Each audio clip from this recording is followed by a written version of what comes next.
Friends, మన UDID card సిరీస్లో మొదటి వీడియోలో లాభాలు మరియు అవసరమైన డాక్యుమెంట్స్ గురించి పూర్తిగా వివరించాను. ఇంకా ఆ వీడియో ఎవరైతే చూడలేదో వాళ్ళు డిస్క్రిప్షన్లో లింక్ ఉంది, తప్పక చూడండి. ఇక ఈ రెండో వీడియోలో యూడిఐ కార్డు ఆన్లైన్లో ఎలా అప్లై చేసుకోవాలి ఆగస్టు 2025 తేదీ నాటికి అనేది మనం స్టెప్ బై స్టెప్ గా వివరించడం జరుగుతుంది. వెబ్సైట్ లో రిజిస్ట్రేషన్ దగ్గర నుంచి దాని తర్వాత డౌన్లోడ్ చేసుకునే వరకు ప్రతి దశ క్లియర్ గా చూపిస్తాను. ఈ ప్రాసెస్ మిస్ అయితే ప్రభుత్వ లాభాలు, పెన్షన్లు, రిజర్వేషన్లు మిస్ అయ్యే అవకాశం ఉంటుంది. కాబట్టి చివరి వరకు వీడియోని చూడండి ఫ్రెండ్స్. ఇంకా ఎవరైతే మన ఛానల్ ని సబ్స్క్రైబ్ చేయలేదో వాళ్ళందరూ ఒక్కసారి మన ఛానల్ ని సబ్స్క్రైబ్ చేయండి. ఎందుకంటే ఇలాంటి వీడియోలు ఇంకా నేను చాలా చేయబోతున్నాను. అలాగే అన్ని దశలను చూసేటప్పుడు మధ్యలో కొన్ని టిప్స్ కూడా చెప్తుంటాను, ఎందుకంటే అప్లికేషన్ రిజెక్ట్ కాకుండా ఉండడానికి. మరి ఆలస్యం చేయకుండా ప్రారంభించేద్దామా? సో ఇప్పుడు మీరు మీ యొక్క బ్రౌజర్ ఏదైతే ఉందో మొబైల్లో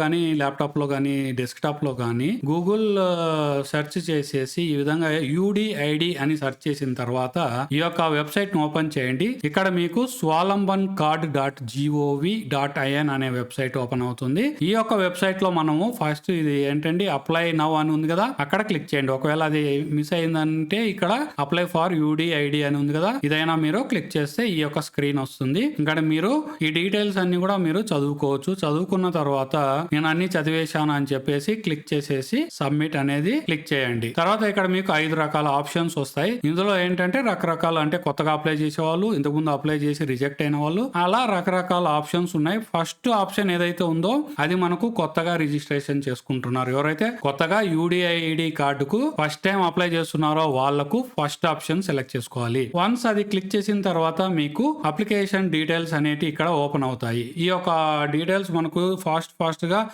చేసుకోవాలంటే ఇంతకుముందు ఫస్ట్ వీడియోలో నేను చెప్పాను కదా ఏమేమి డాక్యుమెంట్స్ కావాలో అని.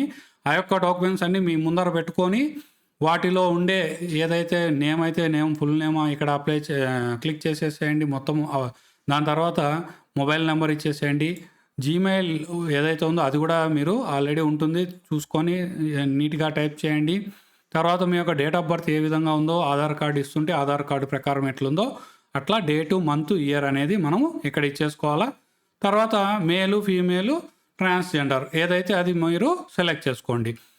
ఇక్కడ ఏంటంటే మనకు పెద్దవాళ్ళు అయితే డైరెక్ట్ గా మీరు ఫాదరా, మదరా సెలెక్ట్ చేసుకోవచ్చు. అదే చిన్నపిల్లల కోసం చేస్తున్నట్టయితే వాళ్ళ యొక్క గార్డియన్ పేరు ఎవరైతే ఉన్నారో వాళ్ళ గార్డియన్, వాళ్ళ డీటెయిల్స్ అయితే ఇక్కడ ఇచ్చేసి వాళ్ళ నేమ్ కూడా ఇక్కడ ఇవ్వాల్సి ఉంటుంది. దాని తర్వాత ఏంటంటే మనకు కాంటాక్ట్ నెంబర్, ఇన్ కేసు పిల్లలకు ఇస్తున్నాం కదా గార్డియన్ అని, వాళ్ళ యొక్క కాంటాక్ట్ నెంబర్ అనేది ఇక్కడ సెలెక్ట్ చేసుకోండి. అదంతా లేకుంటే మనకు అవన్నీ చూపించదు. తర్వాత ఫోటో, పాస్పోర్ట్ సైజ్ ఫోటో మాట్లాడుకున్నాం కదా ఇంతకు ముందు, అది ఇక్కడ ఇచ్చేసేయండి. దాంతో పాటు మీ యొక్క సిగ్నేచర్ ప్రూఫ్, సిగ్నేచర్ ఏదైతే ఉందో మీది అదొక వైట్ పేపర్ లో సిగ్నేచర్ చేసేసి దాని ఫోటో తీసుకొని కెమెరాలో మీ యొక్క ఫోన్ లో గానీ, పీసీలో ఎక్కడి నుంచి అయితే మీరు ఈ యొక్క ప్రాసెస్ ని మీరు చేస్తున్నారో ఆ యొక్క సిస్టమ్ లో పెట్టుకొని దాంట్లోంచి ఇది అప్లోడ్ చేసేసేయండి. చేసిన తర్వాత do you have Aadhaar card అంటుంది కదా, అక్కడ మీరు ఆధార్ కార్డ్ అనేది సెలెక్ట్ చేసుకోండి. దాని తర్వాత మీరు I agree to share my Aadhaar information అనేది ఇచ్చేసుకోండి. ఇన్ కేస్ ఆధార్ కార్డ్ లేకుంటే నో అని సెలెక్ట్ చేసుకోవచ్చు. మాక్సిమం 99% ఎవరికైనా ఆధార్ కార్డు ఉంటుంది కాబట్టి ఆధార్ కార్డు ఇవ్వడము శ్రేయస్కరం. దాంతో పాటు మీ యొక్క ఆధార్ కార్డు యొక్క ఐడి ప్రూఫ్ అడుగుతున్నారు కాబట్టి ఇంతకుముందు మనం చెప్పుకున్నట్టు ఆ యొక్క సంతకం చేసిన ఏదైతే మీ యొక్క ఆధార్ కార్డు ఉంటుందో సెల్ఫ్ అటెస్టేషన్, అది ఇక్కడ మీరు మీ యొక్క కంప్యూటర్ లో కానీ ఫోన్ లోకి వెళ్ళేసి బ్రౌజ్ చేసి ఇక్కడ సబ్మిట్ చేయండి. దాని తర్వాత రెసిడెన్షియల్ అడ్రస్ లో మీరు, అంటే ఆధార్ కార్డు లో ఉండే రెసిడెన్స్ లోనే ఉన్నారా లేదా వేరే అడ్రస్ లో ఉన్నారా అని ఇంకొక ఆప్షన్ ఇక్కడ వచ్చింది. ఫర్ ఎగ్జాంపుల్ చాలా మంది ఆధార్ కార్డు లో ఉన్న అడ్రస్ లోనే ఉంటారు. కొంతమంది ఏదైనా మనకు ట్రాన్స్ఫర్లు అవి వస్తూ ఉంటాయి. ఒకవేళ జాబ్ రీత్యా వేరే వేరే ప్లేసెస్ కి వెళ్లాల్సి వచ్చినప్పుడు రెంట్ కుంటారు కదా, సో ఆ రెంట్ ఇప్పుడు ప్రస్తుతం ఉన్న అడ్రస్ ఇవ్వాలనుకుంటే అప్పుడు మీరు అది నో అని సెలెక్ట్ చేసుకోండి. ఆ తర్వాత మీరు ఏదైతే రెంట్ కుంటున్నారో ఆ యొక్క అడ్రస్ కి సంబంధించిన అడ్రస్ ప్రూఫ్ ఇక్కడ సెలెక్ట్ చేసుకొని మళ్ళీ దాన్ని కూడా సేమ్ సెల్ఫ్ అటెస్టేషన్ చేసి ఇక్కడ సబ్మిట్ చేయాలి. ఫర్ దిస్ ఎగ్జాంపుల్ మనం ఏంటంటే ఆధార్ కార్డ్ లోనే ఉంటున్నానని ఇక్కడ ఇచ్చేస్తున్నాం. తర్వాత మీ యొక్క పూర్తి అడ్రస్ ఇక్కడ ఇవ్వండి. మీ యొక్క స్టేట్ తెలంగాణ, ఆంధ్రప్రదేశ్ అనేది ఇక్కడ సెలెక్ట్ చేసుకోండి. ఇక్కడ ఏ డిస్ట్రిక్ట్ అయితే ఆ డిస్ట్రిక్ట్ సెలెక్ట్ చేయండి. తర్వాత మీరు ఉన్న ఊరు లేకపోతే మండలము అని సెలెక్ట్ చేయండి. విలేజ్ లో ఉండే వాళ్ళైతే మండలం కూడా ఇవ్వాలా, ప్లస్ వాళ్ళ యొక్క విలేజ్ అనేది ఇక్కడ ఇచ్చుకోవాల్సి ఉంటుంది. తర్వాత మీ యొక్క పిన్ కోడ్ ఏదైతే ఉంటుందో అది ఇక్కడ సబ్మిట్ చేయండి. అన్ని ఇచ్చిన తర్వాత ఇది వెరీ వెరీ ఇంపార్టెంట్ స్టెప్ ఏంటంటే ఇక్కడ ఇది ఒకవేళ మీకు ఓన్లీ ఒకే ఒక వైకల్యం ఉంటే ఏదో ఒక వైకల్యం ఏదైతే ఉంటుందో అది సెలెక్ట్ చేసుకోవచ్చు. ఫర్ ఎగ్జాంపుల్ మీకు ఒకటి కంటే ఎక్కువ వైకల్యం ఉందనుకోండి, అప్పుడు ఇక్కడ ఇచ్చిన ఈ లిస్ట్ లో మీకు ఆ యొక్క అంగవైకల్యం ఏవైతే ఉన్నాయో అవన్నీ మీరు సెలెక్ట్ చేసుకోవచ్చు అనమాట. ఇక్కడ ఇచ్చారు కదా 2 కంటే ఎక్కువ కూడా మీరు ప్లీజ్ చూస్ 2 or more. ఒకవేళ 3-4 ఉన్నాయనుకోండి అవి మీరు ఇక్కడ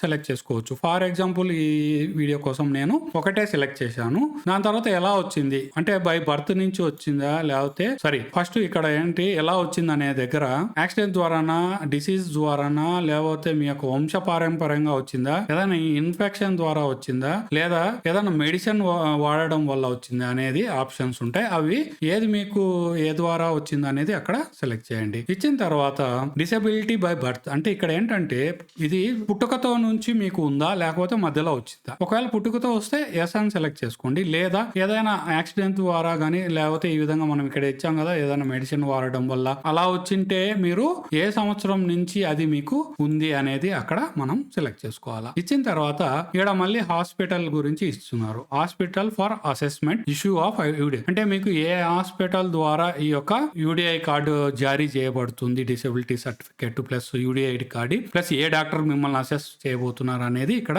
సెలెక్ట్ చేసుకోవాలా. Is you are treating hospital in other district ఒకవేళ మీరు మీ డిస్ట్రిక్ట్ కాకుండా వేరే డిస్ట్రిక్ట్ లేకపోతే మీ స్టేట్ కాకుండా వేరే స్టేట్ లో ఉన్నారా అనేది మీకు ఎక్కడైతే మీరు చికిత్స పొందారో అక్కడ ఆ యొక్క స్టేట్ ఆ యొక్క డిస్ట్రిక్ట్ ని సెలెక్ట్ చేసుకోవాలా. ఫర్ ఎగ్జాంపుల్ దీనికోసం మనం ఏంటంటే ఈ యొక్క ఎగ్జాంపుల్ కోసము తెలంగాణలో నేను హైదరాబాద్ లో చికిత్స చేయించుకున్నాను అని సెలెక్ట్ చేశాను. చేసిన తర్వాత నాకు ఈ విధంగా 1, 2, 3, 4, 5, 6 హాస్పిటల్స్ వచ్చాయి. ఈ యొక్క 6 హాస్పిటల్స్ లో మనకి ఏది దగ్గరలో ఉంటే ఆ యొక్క హాస్పిటల్ ని మనం సెలెక్ట్ చేసుకోవచ్చు. లేదా మీకు చికిత్స ఎక్కడ జరిగింది అనే హాస్పిటల్ కి నియరెస్ట్ బై హాస్పిటల్స్ ఏవి ఉన్నాయి అనేది కూడా సెలెక్ట్ చేసుకోవచ్చు. అది మన ఇక్కడ ఇచ్చిన ఆప్షన్స్ అన్నమాట. అదే విధంగా తెలంగాణలో మీరు వేరే స్టేట్ లో వేరే డిస్ట్రిక్ట్ వాళ్ళు అనుకోండి, ఫర్ ఎగ్జాంపుల్ వరంగల్ లో ట్రీట్మెంట్ చేసుకున్నారు. అప్పుడు మీకు చూసారా మహాత్మా గాంధీ హాస్పిటల్ ఒకటి, రీజనల్ ఐ హాస్పిటల్ అని 2 ఆప్షన్స్ వచ్చాయి. అట్లా ఏ డిస్ట్రిక్ట్ ఆ డిస్ట్రిక్ట్ సపరేట్ గా ఉంటుంది. మన తెలుగు వాళ్ళు ఇంకా ఆంధ్ర వాళ్ళు కూడా ఉన్నారు కదా, వాళ్ళ కోసం కూడా ఒకసారి చూద్దాం. ఆంధ్రాలో